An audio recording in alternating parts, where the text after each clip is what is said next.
Welcome to Health Oddity, the show that strips away the jargon and hype surrounding all things health and fitness to help you live a long, strong and energetic life.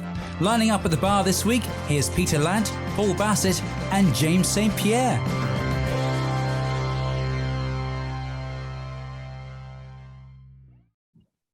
Hello and welcome to the Health Oddity podcast, episode 64. We are back and we have a fantastic guest today.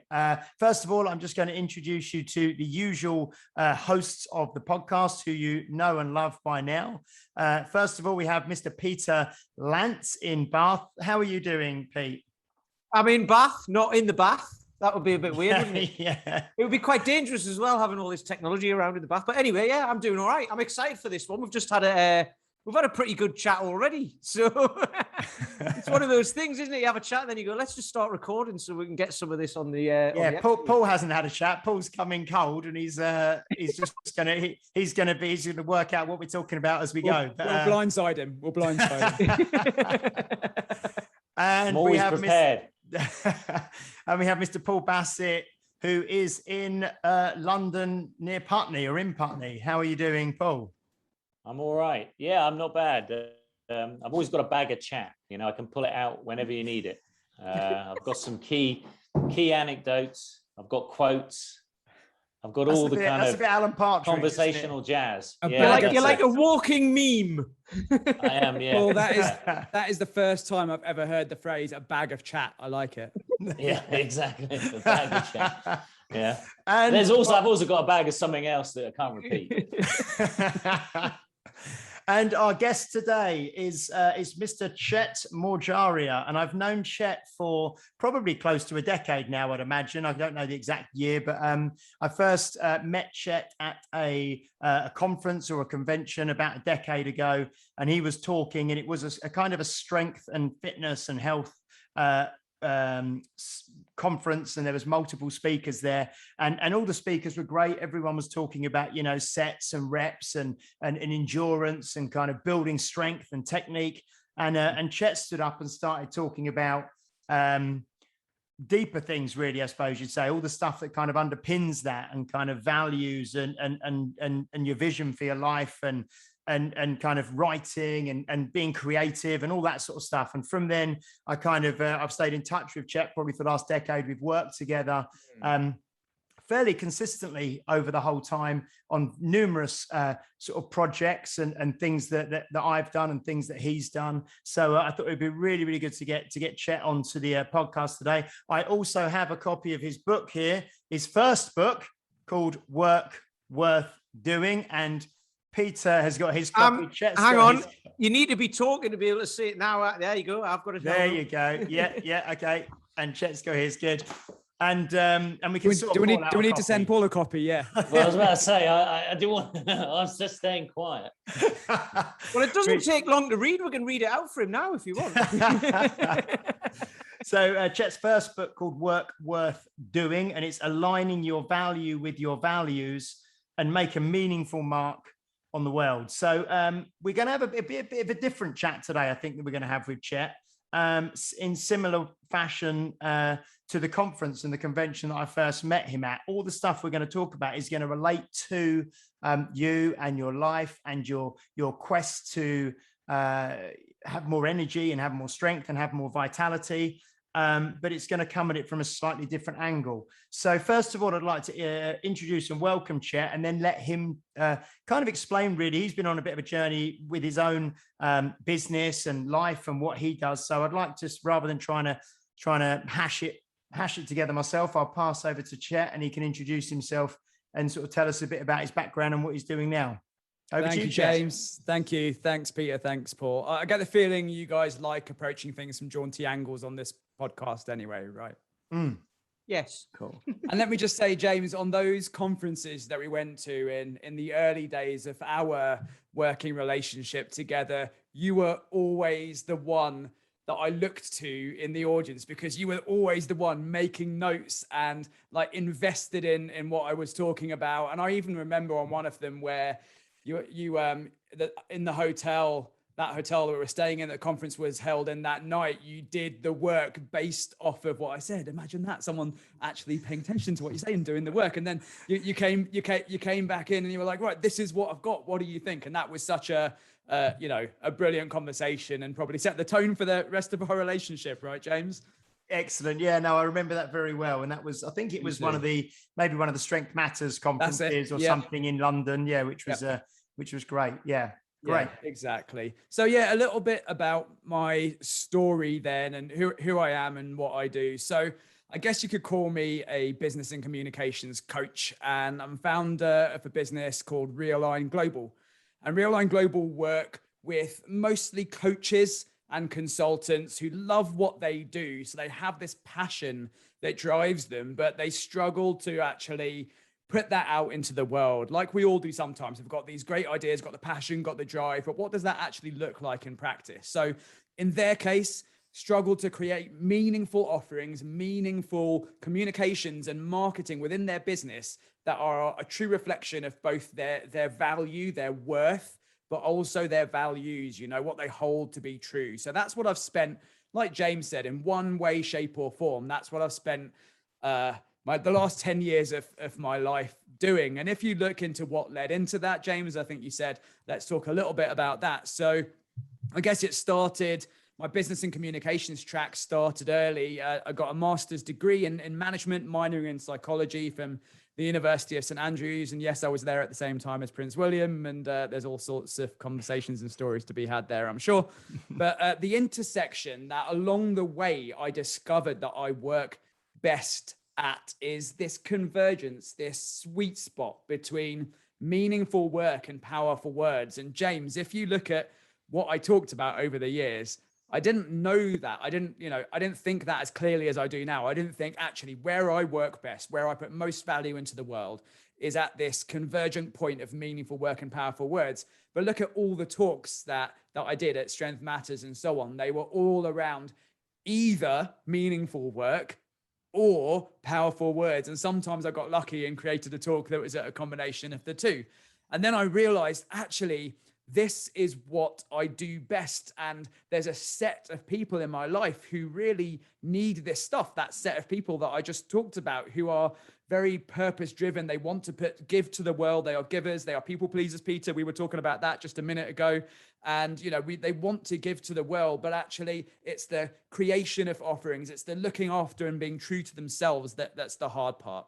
And along the way, and I was involved in the health and fitness industry, and I think we're all connected by the health and fitness industry, if I'm not mistaken, for many years, probably the last couple of decades. I think you probably pit me at the post there, James, a little bit, and for 5 years ran a successful coaching business, which James actually was involved in. It's called Strength Education, and that focused on teaching coaches how to communicate powerfully and meaningfully with clients. And yeah, I've talked on that at summits and so on.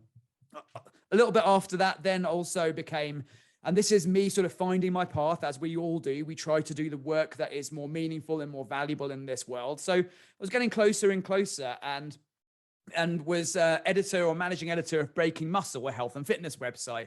Now that website had 8 million monthly visitors, 8 editors, 200 writers. So if we're talking about taking an organization, taking a business, taking sets of people and communications and aligning them all to a common goal for mutual win, for everyone's benefit, that's what that was. And then that led into the work that I'm doing now. And like James said, I published last year, just around December 2020, published Work Worth Doing, which became an Amazon #1 bestseller and won a highly commended award for the Short Business Book of the Year 2021. And just about to publish the second book, which is The Right Clients. I should probably get the subtitle for this right. I was still trying to remember it. So that is Choose Who You Work With, Reclaim Your Energy, and Lead with Authenticity, which probably leads us in quite nicely to what we were wanting to chat about today. To the conversation we had just before we started recording. the conversation, and what makes this work really meaningful to me, because that's probably a good point to start on too, right? Is what makes this work worth doing for me, the stuff that's meaningful to me, is when you guys, when the listeners, when the people in my world feel deeply connected, deeply aligned to their words, their work, and their world. So like what they're saying, what they're doing, and the people around them ultimately. When those things all connect, I find that everything works. When those things are disconnected, it feels like everything is not working. So I think what I thought would be really, we've spoke to quite a few people, obviously, over the last 64 episodes. And yeah, wow. And we've spoke to people in all different kind of backgrounds, you know, from strength and endurance and nutrition, and we'll talk about it in a bit, you know, kind of mindset and psychology and that sort of thing. But I think what I really liked from the angle that we've had discussions about in the past is when people start on if they're going to start on an exercise journey or a training journey, and again, that's a bit of a cliche, I know, but they're going to start to try and better themselves in some way physically, whatever that means to them. It's very easy for people to get pushed or pulled in a certain direction because of maybe what their friends are doing, or what their family's doing, or what they've done in the past, or what they're seeing on Instagram, or, you know, what the current trend is. And I think what's really important, and what we can maybe talk about today, is this idea of authenticity and kind of, I suppose, I don't know what the term would be, but kind of making your own path, you know, and deciding on what you want to achieve for, and we'll go into this, I know, but you know, and for what reasons and to what ends, and what all of that means to you, and how it's going to impact your life and help you live in an aligned way. So yeah, I just wanted to kind of have a bit of a discussion around this. So I know so many people come to see me, and I know they probably come to see it. Well, I know they come to Pete, I know they come to Paul. And if they start, we've had this conversation before where you'd kind of everywhere, sometimes trainers try and pigeonhole or push people into having a certain goal or a certain direction because they feel they need that. And for some people, just the journey is the goal, you know, making progress is the goal to begin with. And you don't necessarily need to have a set goal, but I think you do need to have a reason and a direction, right? A reason and a direction. Yeah. And I know you mentioned Simon Sinek when we beforehand about the start with why stuff. But yeah, so what's your feelings on that, Chet? You know, how people can, what's the best way for people to start with this? I think you've already said so much to unpack, James. You've set the tone for the whole podcast very nicely. It's almost like you've done this before. So you know, where you were talking about people wanting to move into health and strength and to train ultimately to better themselves, to feel better in themselves, to feel better about themselves, I think is a really important point. And that's not to say that the other goals along the way, be they strength or be they aesthetic or whatever they might be, they're all valid goals, right? But I think what we're saying here is that probably underpinning all of those is this desire to be better or to feel better and in yourself and about yourself. And that does come from something of an understanding about yourself, right? And what is it that you want? What is it that you need? Like why are you doing this stuff? And you can take that to the nth degree as well, can't you? Because you can get so caught up in that it's actually meaningless to like the meaning stuff is actually meaningless to talk about purpose and everything else. But I think you framed it well, James, that to have some sort of understandanding of, hey, okay, look, this is important to me, and this is why it's important to me, and this is what I'm doing this stuff for, so that not necessarily and I don't think it's even necessarily for what some people say it is, because some people are like, oh, you know, when you're in the middle of that like heaviest deadlift and like you'll be thinking about the reasons why you're doing it. No, you're not. You're just gonna be thinking about like getting the damn bar off the floor and not dying, right? Is in the meantime. That's what I'm thinking about anyway. But I think when we are figuring out our direction, when we might get like pulled in a different direction by some marketing or by what our friends are doing, like you say, okay, maybe those are the important times to say, why are we doing this? What's important to us? How can we stay true to ourselves when it comes to our training and then ultimately our life? And that's what I think we're talking about. And without getting super philosophical too early, like, isn't that what it's all about? Just being true to ourselves, and everything else is just details. Yeah, the thing I was thinking when James was talking there, doing that intro into what you've just said there. Yeah. Ramble. The difference, like you say, people want something, but they don't necessarily know what it is. They just don't. Dan John's talked about this. They don't want to go from A to B. They want to go from A to not A, to something different than A.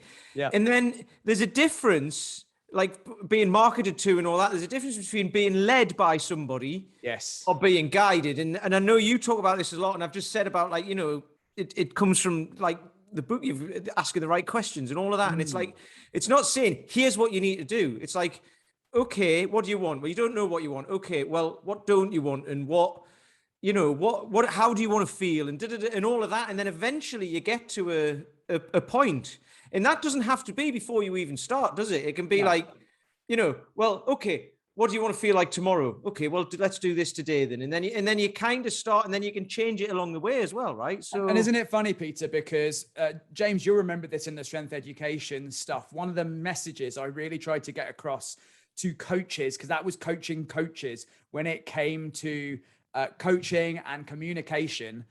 And what we're talking about here is expressing, as a coach, as maybe a business owner in the coaching world. I was teaching these people how to express what they do in a way which was authentic to them, but in a way which truly expressed their worth and connected to their people, and was more than just, we're going to do a bit of squatting, and we're going to do a bit of deadlifting, and then we might do a bit of pressing, and then we'll do a bit of running, and that'll be that. Because it's so much more than that, isn't it? Like, there is so much to this training journey, to this health journey. And a lot of that isn't physical, right, Peter? A lot of it is emotional, mental, spiritual. There are multiple journeys that we go on along the way. And you're right. I think actually owning some of that stuff, and if you are the person who is training, the athlete, if you like, then seeing that stuff and honoring and respecting that this is happening along the way. And actually, it's not a byproduct, it's maybe the core of it, or at least just as important as the physical stuff.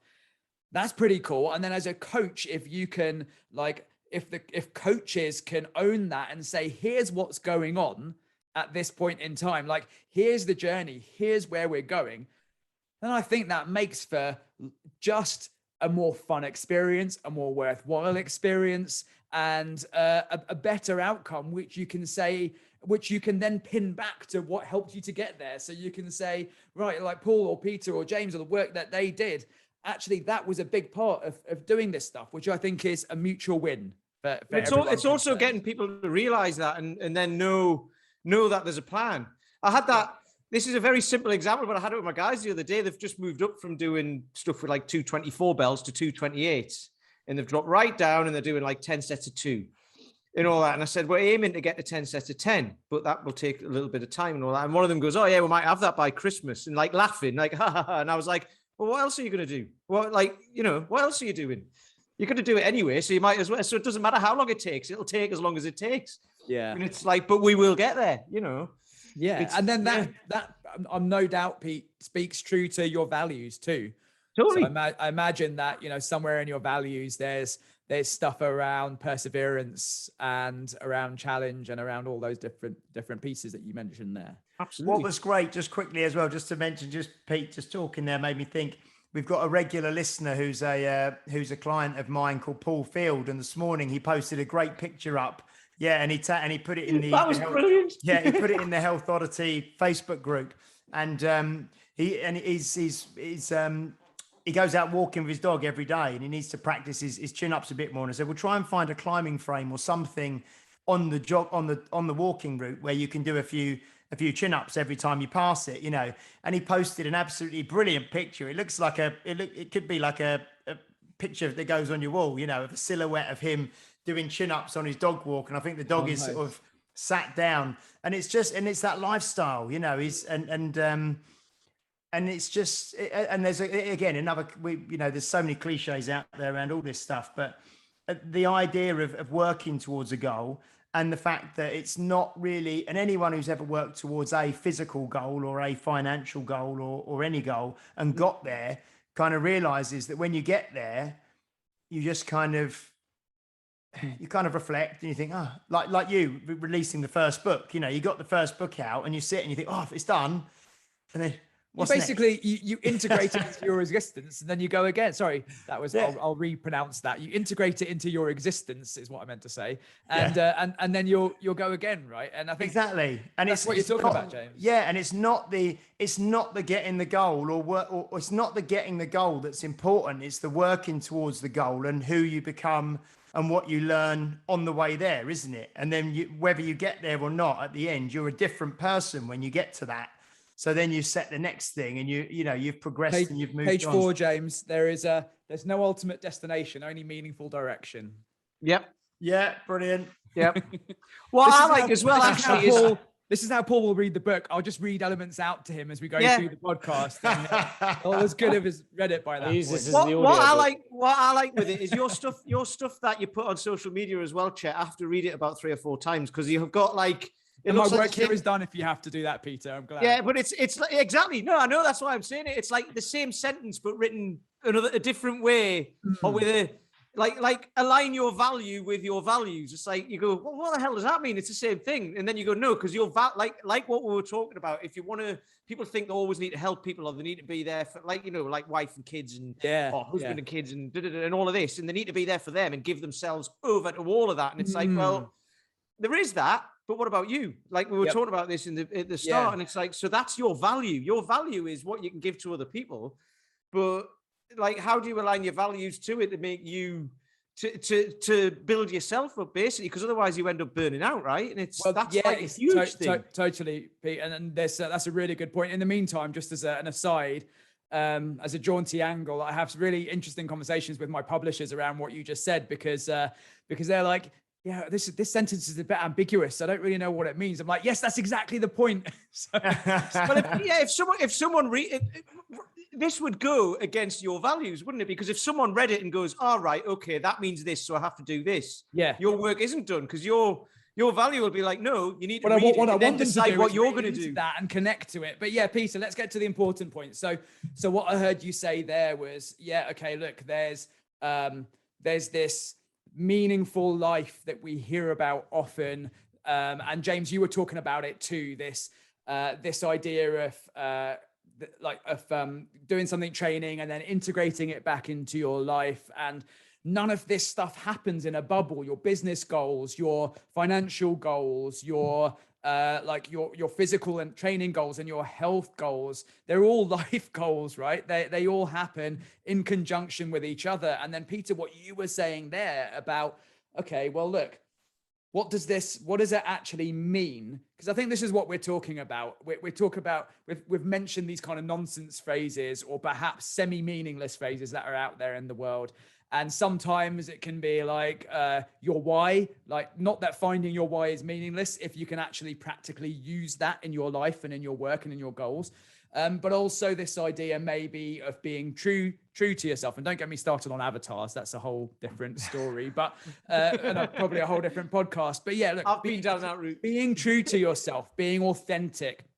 There's so much inauthentic stuff out there on what being authentic is. So let's break it down in a way that's hopefully intuitive and hopefully just really connects to your own experiences, to the listeners' experiences of what being true to yourself means. So we don't end up with some philosophical intellectual discussion here, but we end up with, okay, well, like you said, maybe it's not this, maybe it's not A, but maybe it's somewhere along this kind of B road. So what does it not mean? Well, I think in the world of maybe Instagram and social media and so-called motivational memes, and actually a lot of books as well, a lot of pretty meaningful books. I'm probably offending like the majority of the meaningful writers here, but there's a lot of people who talk about being true to yourself, being a life and business and whatever else that's in service of others. That in order to live a meaningful life, like we need to devote, and devote is a strong word, right? Like we need to devote ourselves to helping and guiding and leading and coaching and serving others, whether those others are our families or whether they are our communities or whether they are our businesses and our teams and all this kind of stuff. And whilst that might be part of it, I think it's dangerous. And I would probably use that word actually, dangerous, because devotions, when taken to their extreme, can be dangerous, even if they're good things. Too much of a good thing is a bad thing in anything. So if we're saying that, okay, it's important to be of service to others, but like you said, Peter, what happens to ourselves in the process? Yep. Well, that's the first question, right? That actually, surely a meaningful life, like training in a meaningful way, work worth doing, a life worth living, strength worth building, all of that stuff, that's not just about others. We've already said it's about us anyway. It's about us feeling better, us being better. Then we can rotate it around and serve others. So we already know that there's a connection here. It's not all about serving others. There has to be something there in terms of looking after ourselves, being ourselves. And then we've started to say, okay, look, there's a circular effect here, because actually when mama's happy, everyone's happy, right? So when you look after yourself, you can do this stuff. So taking all that into play, then I think the myth is perhaps that like a meaningful life is a life that is in service of others, full stop. Whereas what we are saying here is that being in like helping others and helping yourself, looking after others and looking after yourself are not mutually exclusive. They don't have to happen at different times. They don't have to happen in different lives. They don't have to happen in different people. Actually, when done well, when done right, they're one and the same thing. And there's a sweet spot. So when you are looking at your training, you can say, actually, what is the sweet spot here where I am looking after myself? I'm doing what's right for me and doing what's right for my people. Same with your work. So if you're looking at, this is the crux of my work, is helping coaches and givers and helpers and consultants to do that in their work. And it's simply a product of, okay, who needs your help the most? Well, we are drawn to help those people, but understanding who they are is really powerful. And how can you do that best? And then that sweet spot between who you help the most and how you do it best is where everything good happens. But and if you only take one of those things, if you only take, these people really need my help, I'm just going to help them, you do yourself an injustice along the way. And then if you take this other thing of, I'm going to do my best work and put it out into the world to anyone who will listen or half pay attention or whatever, then you're not actually having the impact that you want, because we need to, Peter, like you said, help people to see what they want and what they need, and then help them to find that path, like James was saying. So yeah, that's I think what you were talking about, Peter. Here's a jaunty angle for you. Here we go. I've just thought of this, but because so listeners of this podcast, right? I mean, there will be some trainers and stuff like that, but mainly going to be people who are the people who want to talk to people above 35 and all that. Who want to get in shape and want to know what to do, or like, want to better themselves, basically, shall we say, in life.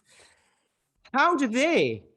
So, because what they can be the opposite, right? You can be given everything. You can be there, given to yourself as the coach and doing well, and then you've got this stuff to give to them. But how do they become the person who becomes receptive to it? Because they can be the person that gets in the way. Because as you say, you don't want to work with everybody, right? Because there are some people who just drain your energy. So how do you become that person who's not that? You know what I mean? Like when someone comes to you and goes, right, let's have a consultation about it, and you try and guide them, but like, I don't want to do that. I don't want to do that. They don't want to do anything. So how do you be coachable? Yes, that's exactly it.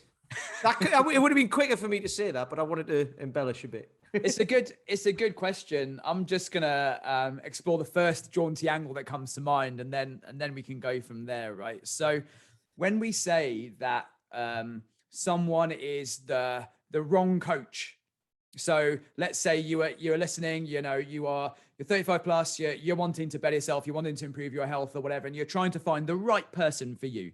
You're trying to find the right coach for you, and that's important. Cool. So that's, I think, one of the angles here. But when we say the right coach and the wrong coach, when we say that when I say that, oh, Peter, like you'd be the right person for me to work with, or you'd be the wrong person for me to work with, I'm not passing judgment on you as a human being. Like, who am I to do that, right? What I'm saying is that you are the right person for me or the wrong person for me. And it's the same thing, I think, when it comes to being coachable, as in like, okay, there might be a small percentage of like, if you're looking to get coached, looking to find help, find support, find a guide to help you on your health journey. Yes, there are a small proportion of any industry who are in it for the wrong reasons, but let's assume that people who are connected with this podcast are in it for the right reasons, right? And that they can sniff that out and smell that out. Okay, cool. Well, then I think it's important to do two things. Like, it's important first of all to understand that someone, like, it's okay for someone, for a guide to not be the right guide for you. Like, not all coaches are made equal. Not all help and support is made equal. So there are various things that we can use to understand that, and maybe to start to understand what type of support you need. Here are some interesting things. So this isn't even actually around values, really. It's just around humans. So let's look at things like, okay, so what are the patterns in your working life, in your behaviors, in your life, in your family, in all of that stuff that come up again and again and again? So what are the struggles that you continue to find yourself in? What are the relationships, like the working relationships, the personal relationships that you find yourself in? Where do they go wrong down the line? What makes you fall off the wagon? So, and this can be on like your, on your eating, on your nutrition, on your training, on anything that's important to you, that you know is important, you intellectually, emotionally know is important, but somehow like you end up falling headfirst off the wagon and then struggle to get back on. So what gets you every time? What comes and bites you in the ass? Like all of these types of questions. What enables you, or who enables you, or what kind of help enables you to get back on the wagon? So starting to answer some of these types of questions around us as human beings are going to be the answers to the support we need are going to be found in there. So we're going to be looking at things like what is it that you truly need? Not the surface level stuff, because ultimately any trainer can teach people how to move. Like any trainer can teach people how to pick things up and put them down again, with all respect to all trainers out there.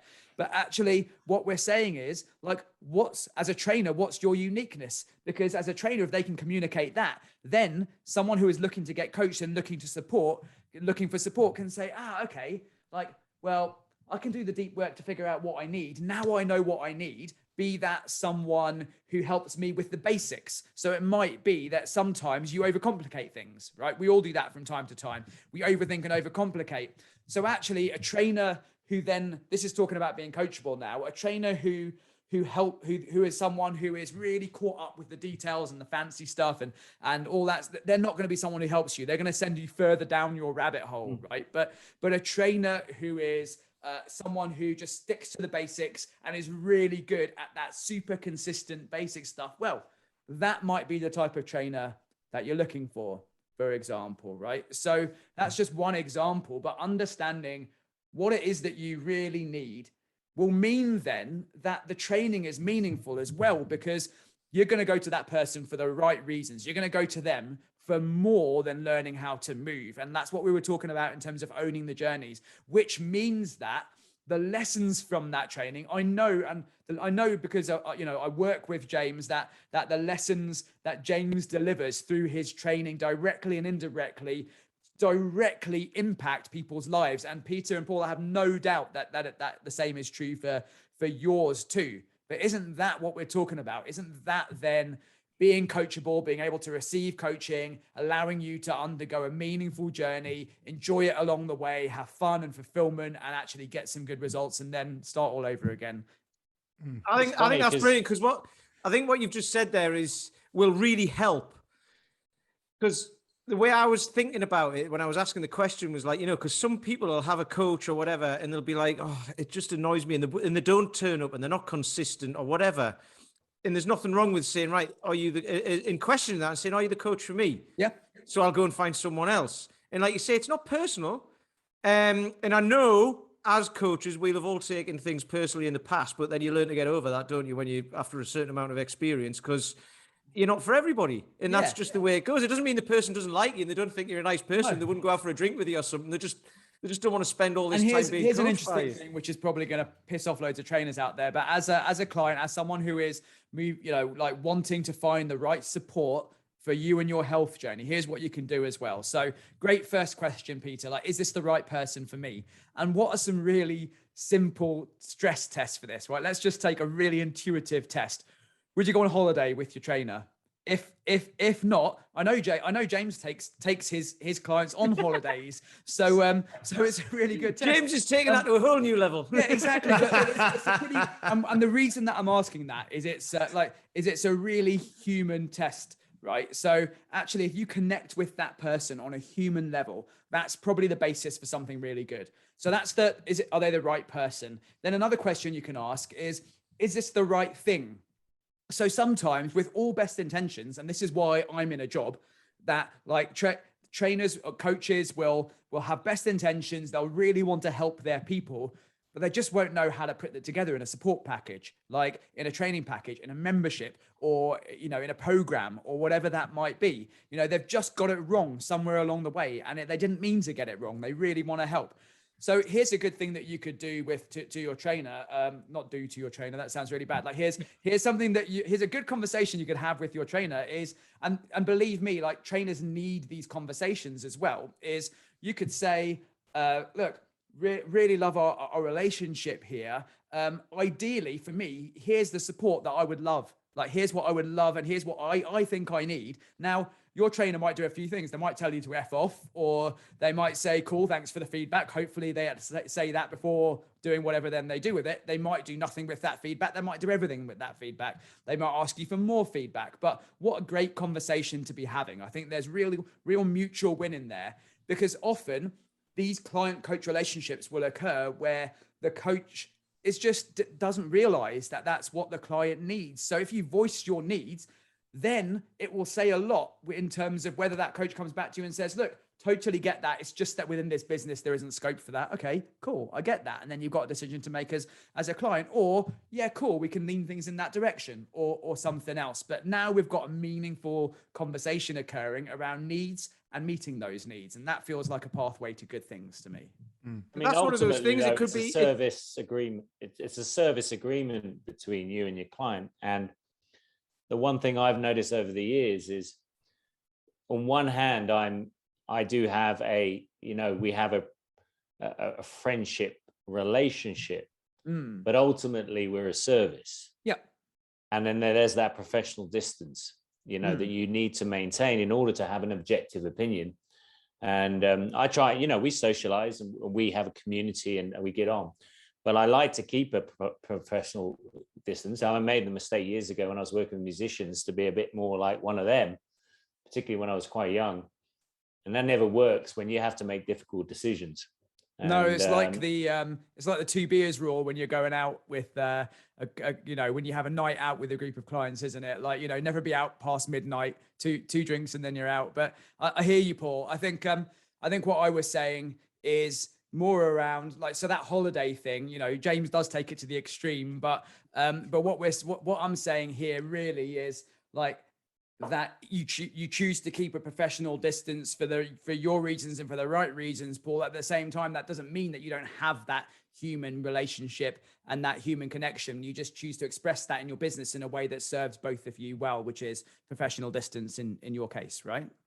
Yeah, I mean, because I've got an experience where if you're going around Amsterdam with 4 young lads from Sheffield and you partake in the local delicacies and end up losing the key to the hotel and you're the one responsible, and that can go the wrong way. And I made a decision quite early on never to get too involved on that side.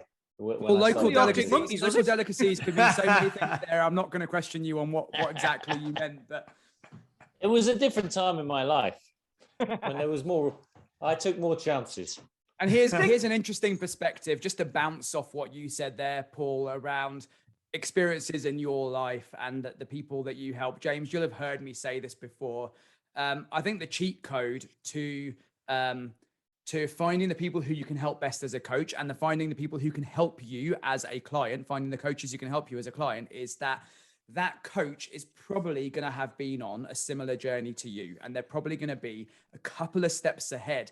And I don't necessarily mean a health journey either. Perhaps a health journey, perhaps if you've got back issues, they've had back issues or whatever. But I mean more so from a human perspective, which is where the connection comes from. Like, they get where you are. So they get where you are in life. They get the family commitments, they get the commitments to your work. They get the fact that you're probably, for your listeners, are probably at that stage in life where you are starting to question the meaning of life a little bit, and you are starting to think, okay, actually, what have I done so far, and what do I want to do, and how do I do that, and how does this all connect? And someone like people like you will understand that of your people.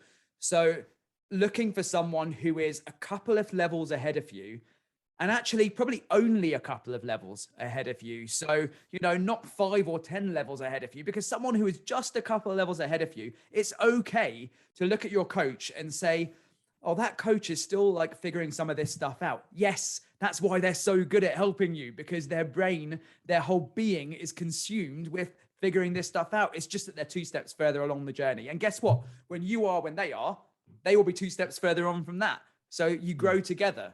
Right. There was something Fabio said about that, and he said this quite a lot. Fabio Zonin, who we had on the podcast a couple of weeks ago, actually, but from Strong First, and he's saying he struggled with all this stuff all his life. Mm-hmm. That's why he thinks he's got better as a coach, because you get someone who's an Olympian who's just naturally good at stuff and goes in and does it, and then they come out and then want to coach someone. They just go, you just do that. It's in that Made to Stick, the book to the Strong Book Club that I was in. It was Chip and Dan Heath Made to Stick. It's the what's it called? It's the Curse of Knowledge, isn't it? You're just pick that up and do that, or you do that. And they're like, well, how? And you go, well, it's easy. You just do that, and you've never had to figure it out.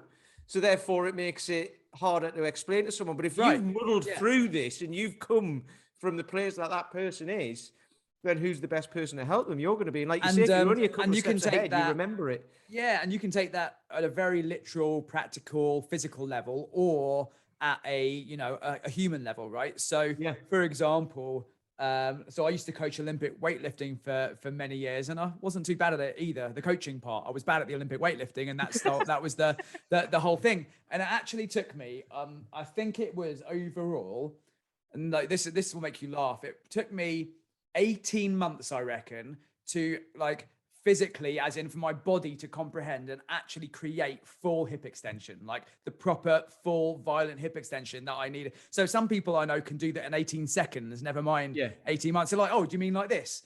Yeah, exactly like that, you bugger. But it took me 18 months. And, that was probably a part of why I was able to find many different ways of many jaunty angles, let's say, of being able to work the angles and coach that stuff and help people to figure it out. So you can do it in a very literal way, but I also kind of mean just 2 steps on in life, 2 steps on in terms of physical, in terms of health and physicality and all of that stuff, I think is a useful marker. And we know that intuitively, right? We know that actually people who share your story, who are a little bit beyond. I mean, it's the hero's journey, which we've probably all connected with it at some point in the past, where there's something going on in your life, and then there's something that stops you and makes you think. Peter, for you, apparently it's some of my Facebook statuses, and then it makes you stop and think, and then you're like, oh, okay, maybe there's something different here. And then if there is something different, and then you allow yourself to step into that, then there's a turning point.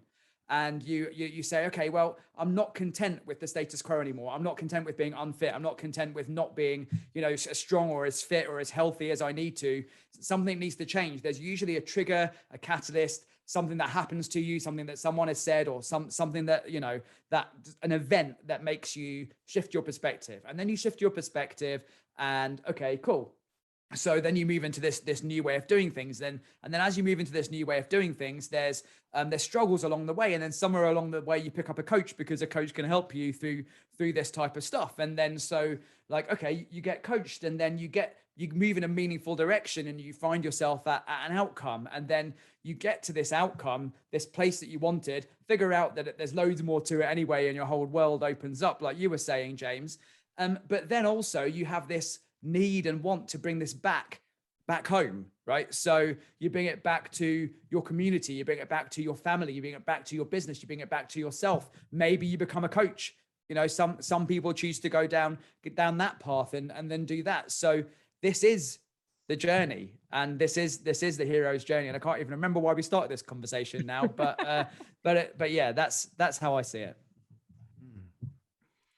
So I think in terms of the authenticity that people will look to find when starting on their own, you know, hero's journey, if you like,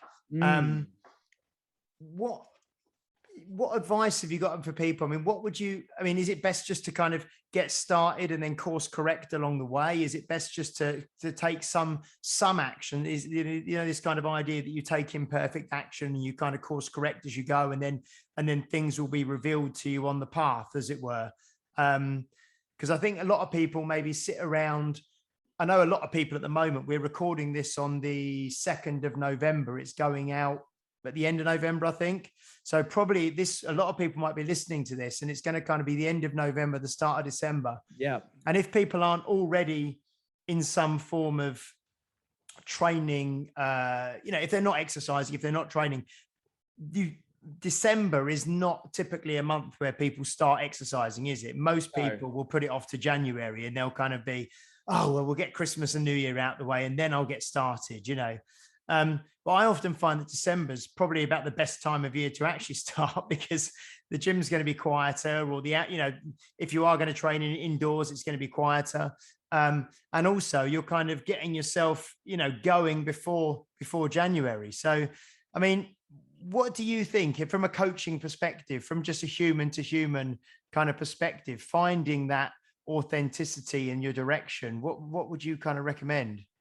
Maybe not the answer. Difficult question. Maybe not the answer that you're wanting me to No. give you, but I think, to me, something is better than nothing is another myth. Like, something is not always better than nothing.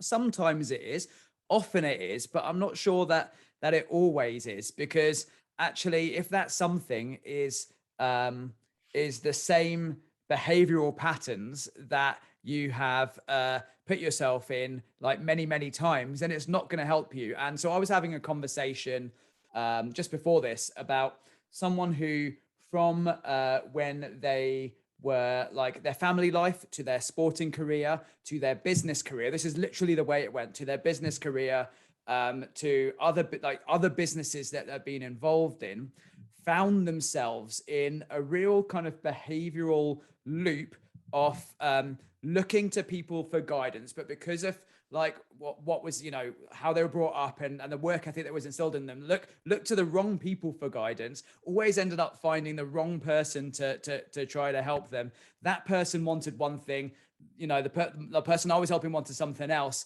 And so actually they ended up clashing, butting heads, and almost being taken advantage of in that situation. Now what I'm trying to get at here is that maybe instead of thinking I need to do something, like, just go back to those ideas of like, what do I really need here?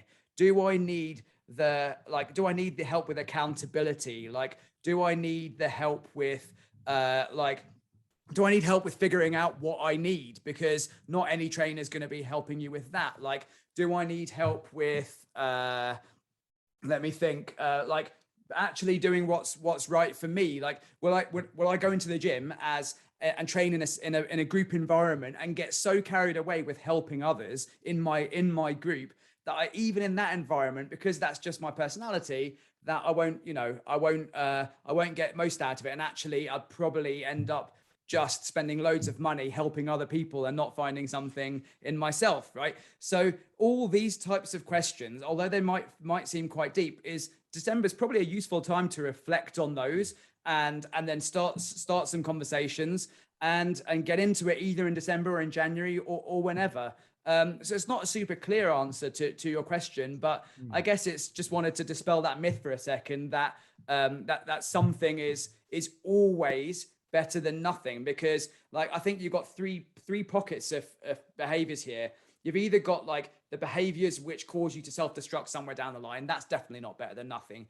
You've got the things that you really need. That comes with an understanding of what you really need. And that just comes with an understanding of being able to reflect back with a little bit of objectivity and say, okay, like, you know, an honesty and responsibility and say, okay, what is it that I need? And then you've got the something which is probably going to be better than nothing, but you could probably do better.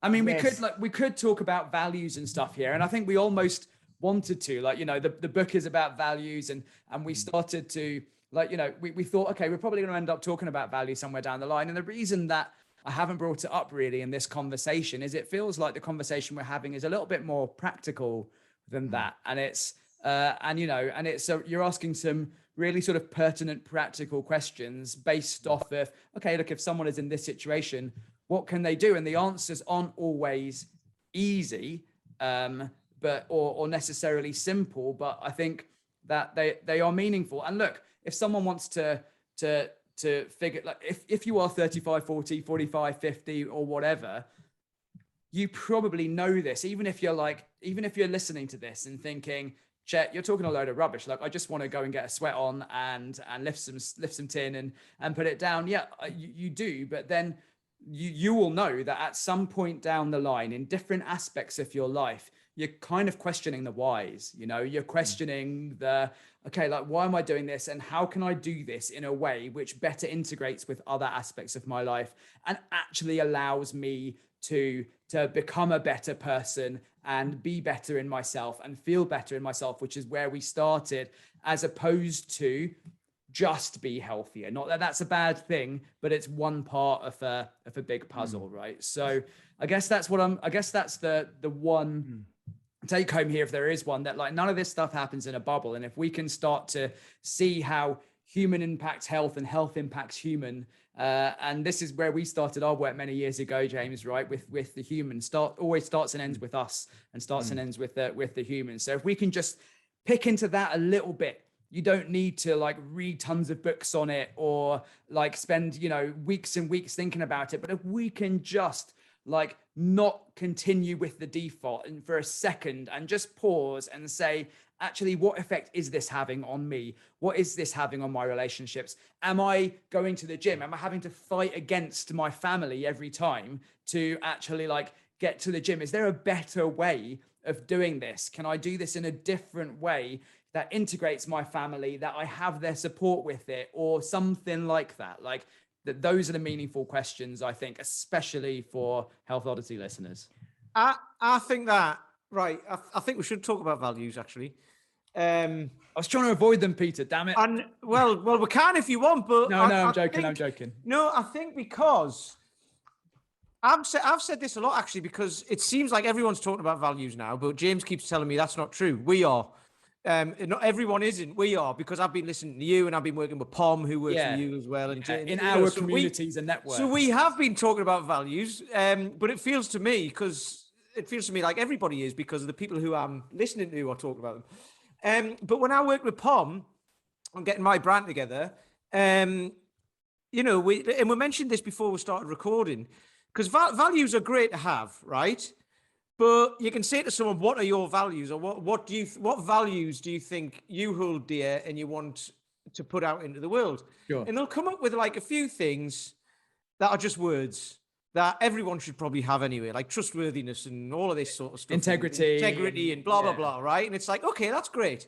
Do you do that though? Are they you? Do you live by it? And it's pretty much something that everybody should just have anyway, right? Like, let's face it. So that's why, like, when we're doing the work with Palmer, like when James has been doing the work with you, no doubt, you go deep into it, and you're like, right, how do you live your life, or how do you want to live it? What do you want to look like? What do you want to put out into the world? What do you want the world to look like? And then you come back with, here's what it looks like. Here's here's the values you want to live by. Mm-hmm. And then you can go back to that, can't you? And you can say, right, like pretty much most decisions that you make, does that stack up with what I'm talking about? Yeah, and I think, Peter, that there's a couple of things here. So everyone's talking about values, yeah, but everyone really is talking about purpose and why, and they have been for many years. Thank you, Mr. Cynic.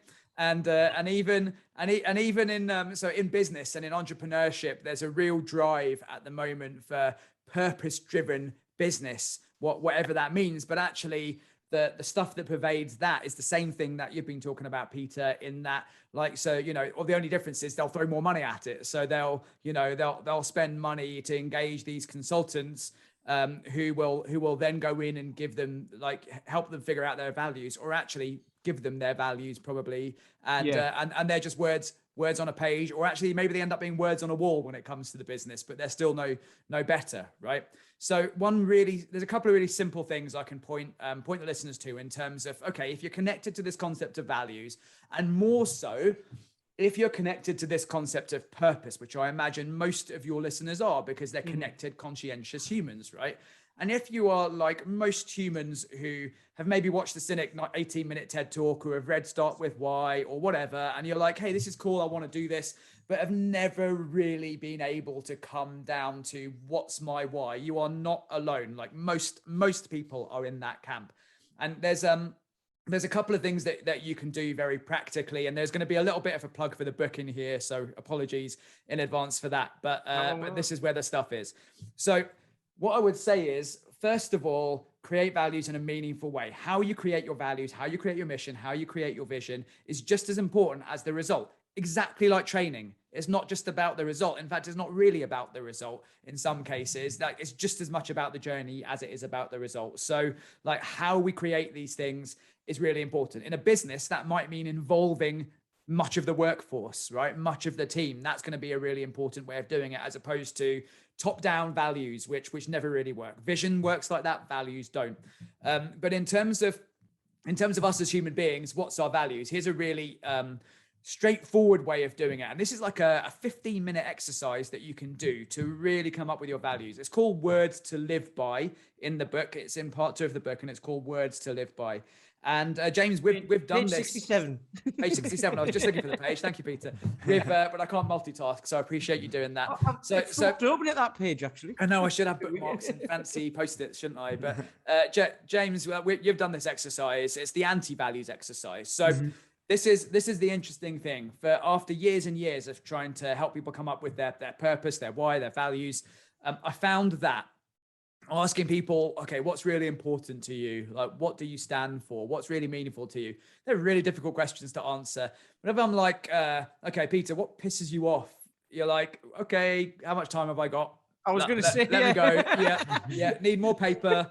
You know, that's that type of thing. And so that's a really useful starting point. Why is it useful? Because here's the thing, and this is especially useful to consider as we get older, which is what we're talking about here, right? So, values are usually they are expressions of ourselves. They're expressions of our best selves, and they're expressions of our worst selves. So values are the things that we want to be when we're at our best, right? These are the behaviors that we want to live by. So for me, it's honesty and responsibility and respect. When I'm at my best, I'm exuding these values through every pore, right? But when I am at my worst, I am not. I'm going against these values. And if you look at younger Chet, stupider, reckless, irresponsible, disrespectful, dishonest Chet, I was that guy.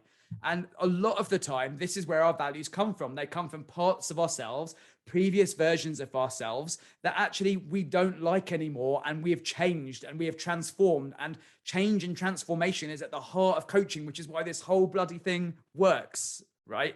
So this is why it's based on value. So what can you do? You can think of situations that just really just rile you, piss you off. A stress test for this would be, you feel like you say something when these situations occur. If something happens that is against your values, that's on a train and you're on a train, like you would have to say something. And if you didn't say it, let's say someone was being disrespectful, like openly disrespectful to someone else, right? Respect is one of my values. If I didn't say something, like first of all, I hope I would. If I didn't, then it would grate at me. I would have been like, shit, I really should have said something there. That's not good not to have done that, right? So, because it's just fundamentally, viscerally, I would feel bad because it's against my values. So think of situations that piss you off or annoy you. Okay, then think of what do these, like, what is the essence of these situations? So in all these situations, what are the commonalities? Is it, so for example, being late and being patronizing could both be disrespect, right? So those are two things that could both be around disrespect. Okay, cool. Now we have disrespect, right? Well, what's the opposite of those? So then I might be looking at, then words like integrity and honesty and all this type of stuff might come out. And then you can shape them all together to say what one word encapsulates all of these concepts and is like, an 8 or 9 out of 10 for me, where like a 0 out of 10 is, like, this is useless. It's a waste of time. These are words on a page. These don't mean anything. Like, I wish I'd never listened to that podcast. And then a 10 out of 10 is I'm going to get this tattooed on my forehead or other such permanent markers, right? Which, like, I'm going to paint this in massive letters on my wall, because then it's like, I live by these. These are me. This is, and they're you because they're what you stand for in good and bad, in better and worse. So that's one thing that if you want to truly get stuck into your values, I encourage you to get the book. We can put a link in the show notes, I guess, and then do this exercise. The second thing, which I can't, is this in the book? I can't even remember. Anyway, is create value statements from there. Now, value statements are directives, action statements that help you embody your own values and help your people. So if you have a team, for your family or for your clients, that will help them to say, this is what Paul means by these values, right? This is what it is. So for me, for example, honesty would be tell the truth regardless of consequence. Responsibility would be taking action on the matters that matter. So, all these types of ideas so responsibility can actually, again, be a devotion that's bad. Our values can lead us down dark paths. Responsibility, if I take responsibility for everything and everyone, which I've been prone to do in my life, we've got a problem. But if I understand that responsibility is a responsibility to me and to my people and to the world to take action on the things that matter, the matters that matter, now I'm getting somewhere, because that instantly helps me to say, shit, I need to prioritize some stuff here. I need to put these into, here's the stuff I need to stop doing. Here's the stuff I need to start doing. Here's the stuff I need to continue doing. And I can constantly use my values to make real-time course corrections, which one of you talked about before, in my life and in my training. Okay, cool. Now we're getting somewhere. Because look, responsibility could be the thing that stops me training or starts me training or gets me to do something else, right? If I'm looking at a responsibility to take action on the matters that matter, do I value my health? Sure, I do. I should probably take action on it then. But actually the dark side of that, if I'm not doing that, would be I would go back into default behavioral check, which is what we were talking about before, which is trying to make everyone happy by doing everything. And that's actually going against my values. It's the wrong interpretation of responsibility. So 2 things: create values in a meaningful way, do the words to live by exercise in the book, then create your value statements around them. So you should end up with 3 to 5 values, because anything more than that, you're not actually going to be able to use them. And statements which start with a verb, they start with a doing word, they start with, this is how you live this value. This is how you train this or work this value. No, that's brilliant. I mean, I think I've done values exercises, probably a dozen times, in my life, and certainly doing it the last time that we did it together, when we worked together, which is the exercises that then went into the book, were by far the most powerful and actually got to the heart of things, rather than, like you say, just you've got to write some words down in a pad that, kind of sound okay, and you end up writing them, but don't James, really mean anything with how you. many times in our subsequent work, whether we're talking about putting together the Strong You project, whether we are talking about you veering off course and coming back onto course when it comes to your life and your work, Like we genuinely go back to, when it comes to your marketing, like we genuinely go back to those things that we wrote, right? Exactly. Yeah. And you know, when they just resonate with you and when they're right, you know, so no, it's fantastic. And if you're trying to base your life on the values that you've come up with and you're not living up to them, you've got the wrong ones, haven't you? You know, you can see that straight away. So yeah, and then they're interesting when they contrast. As well. I was just going to say, Chet, so I think that also, to tie it back round and to loop it back round to authenticity, where we kind of spoke about, you know, people, if someone goes to see a trainer and the trainer says, well, what's your goal? And then they think, well, what does the trainer want me to say? Oh, I want to lose weight. I want to tone up. I want to get fitter. And a lot of the time people do the values exercise and they try to come up with the words that they think are right, you know, or they think, you know, are going to look good or sound good, or they think they should, rather than actually the things that are true to them and are authentic. So it kind of loops it right back to where we started, you know. And here's the deal, I think, James, like it's on you to know what you want, right? Like it's on your coach to help you figure out what you need and get you to want what you need. Ideally, like a coach who's worth their salt will get you to want what you need without you even knowing it happening.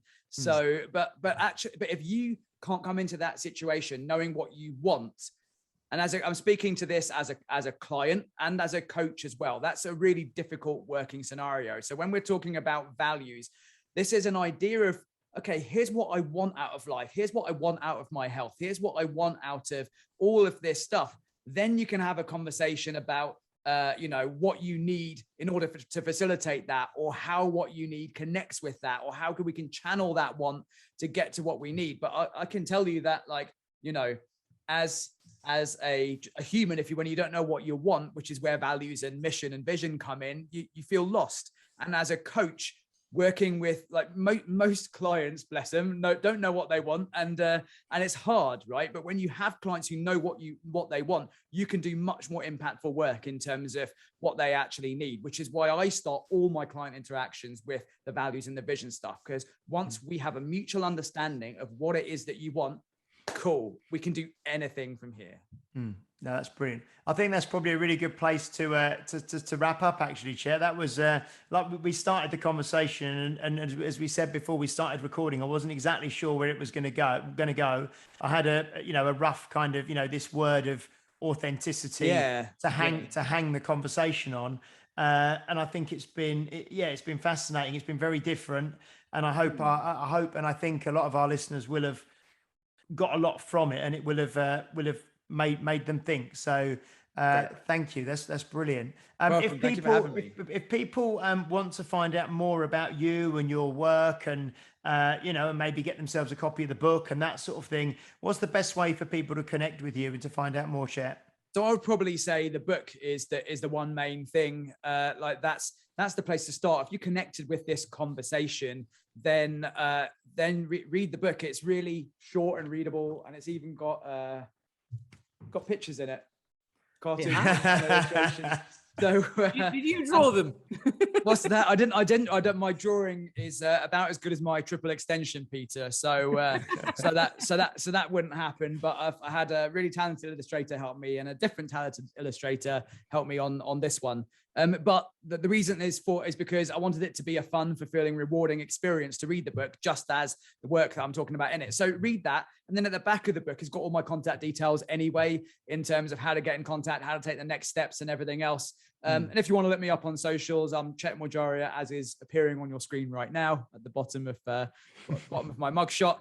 So just type that in. There's not many Chet Morjaria, so you'll probably find me Instagram, LinkedIn, Facebook, somewhere along those lines. Excellent. And we'll put a link to we'll put a link to the book on Amazon or whatever on the show notes, and we'll put all those social media links on and stuff. Great. That'd be great. Thank you, team. And just to say thank you for having me. This conversation was different for me too. I spoke about stuff on this podcast that I've not spoken about on any podcast before. Really, wasn't expecting to go to some of those places, but. All good. Okay. I'll just, Pete, have you got anything you'd like to say before we close up? Yeah, well, I love that, because that's our aim, isn't it? To talk about things that, like, you know, because you can get things from all over the place and people talk about the same things over and over again. It's to try and just draw something different out. And, being a bit flippant, but I can sum all of this podcast up in a meme that you can probably go and find on Instagram for your values, which is don't be a dick. There you go. Sorted. There you go. No, that was great. Thank you, Chet. Mr. Paul Bassett, have you anything you'd like to say before we close up? Yes, if I unmute. So one thing I like to do, because I've got lots of, we spend a bit of time on Instagram. You can use the translate function. And I've got lots of, it's so easy, particularly in the Northern Hemisphere, to be used to everyone writing in English. And so there's a couple of Russian coaches and athletes that I follow. So I'd occasionally do Google Translate or whatever the option is at the bottom of the Instagram. And one of them is a guy called Ivan Denisov, who, if you do a bit of research into him, you can see he's a bit of a legend in the kettlebell world, but also a bit of a mutant in terms of what he can do. But at the top of one of his recent posts, it says you should not look for a better coach if you're not ready to become one of the best of their students. And I think it's quite an interesting thing. It's this kind of two-way street. There's a kind of theatre to coaching, and that interplay between the coach and the student is a vastly interesting and continually fulfilling thing. And you both feed upon each other. It's over the weekend, I had some circumstances with a client where it will end up adapting my business. There's so many different, a lot of things I've built and layered upon in my own coaching business has been informed by things I got wrong, things that my clients have suggested, things that I've seen work, things that didn't work. And I recently launched an 8-week nutrition challenge. It just didn't work. It didn't work. I handpicked a load of clients, and it just didn't work. But it's that kind of two-way street. But I think, and it's certainly something, if you can come at any situation, say, am I actually doing the best? Am I giving it actually what I could give? Have I gone in cynical? Have I gone in, am I enthusiastic? Then you can actually be objective about whether the thing works. No, it's brilliant. So just to wrap up, guys, if you could please like, share, subscribe to this podcast. If you are listening or watching on a platform that allows you to leave a review, please leave us a review as well. That helps us get out there.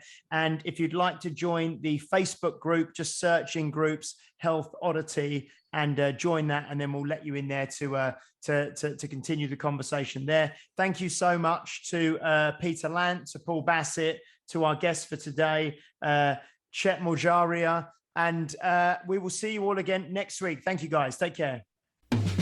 You've been listening to Health Odyssey with Peter Lant, Paul Bassett, and James St. Pierre.